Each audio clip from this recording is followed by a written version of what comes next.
May bisok ba talaga lahat ng mga trainee dito sa Philippine National Police? Ang sagot po ay hindi.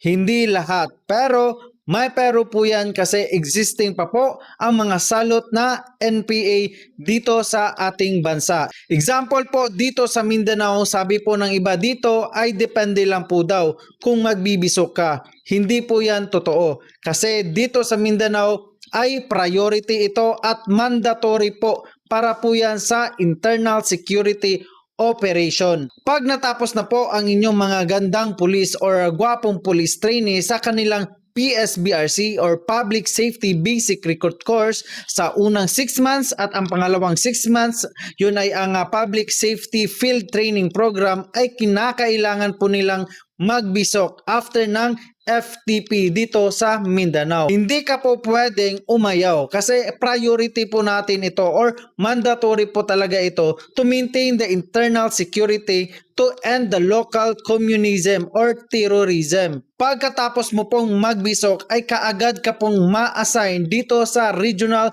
Mobile Force Battalion at kadalasan po ang mga patrolman ay malalagay po talaga dito sa RMFB or sa Provincial or City Mobile Force Company at sa kabukiran po kayo mag-ooperasyon para po maklear ang area na wala na po talagang insurgency. At kung sa city naman, CDM po yung priority nila or tinatawag natin na Civil Disturbance Management. Para po yan ma-maintain po ng RMFB CDM or City Mobile Force Company Civil Disturbance Management ang peace in order during social gathering ng ating mga rallyista. Ang tanong, sir, paano naman ang mga National Support Unit or NSU?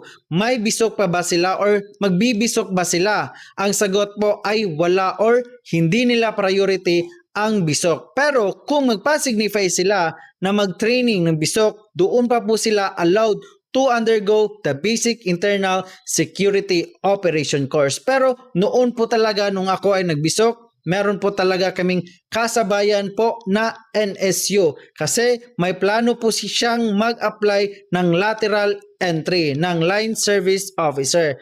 At kinakailangan po nila na magbisok po kasi isa po ito sa qualifications na kung ikaw ay gustong mag-lateral entry line service officer ay kinakailangan mong magbisok or mag-commando course tulad ng ating mga SAF. How about sir sa ibang region, ng mga region po ng Visayas or sa Luzon? Nakadepende po yan kung priority po nila ang magbisok sa mga recruit po ng police regional offices ng Luzon or Visayas. Pero dito po talaga sa Mindanao ay priority ito at mandatory ang pagbibisok. Huwag po kayong mag-alala dito sa bisok kasi safety naman po ang mga trainee dito kung training po sila ng bisok. Meron lang po talagang balita noon na hanggang ngayon wala pa or hindi pa nakita itong isang trainee sa Benguet na siyang nag-undergo ng bisok.